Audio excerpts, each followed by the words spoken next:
आणि महिलांच्या सुरक्षितेसाठी, महिलांचा आत्मविश्वास वाढावा म्हणून अनेक चांगल्या योजना आलेल्या आहेत. तरी देखील दुर्दैव आहे मानवी तस्करीचे प्रमाण जे दिवसेंदिवस कमी व्हायला हवं ते वाढताना आपल्याला दिसते. यामध्ये अनेक कारण आहेत. समाज म्हणून आपल्याला सगळ्यांना एकत्रित येऊन जास्तीत जास्त मोठ्या प्रमाणामध्ये ह्याच्याबद्दल जनजागरण होणं गरजेचं आहे.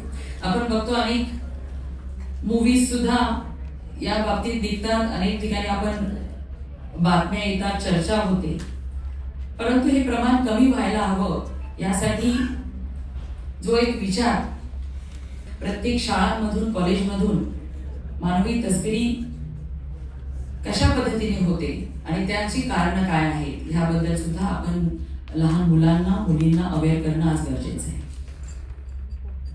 आज दुर्दैवाने अनेक ठिकाणी आपण यंत्रणा आपली पोहोचते, आपण त्या महिलांना, मुलींना परत आणतो, पण हे प्रकार वाढू नये म्हणून एकत्रित येऊन, प्रत्येक विभागाने एकत्रित येऊन काम करणं गरजेचं आहे.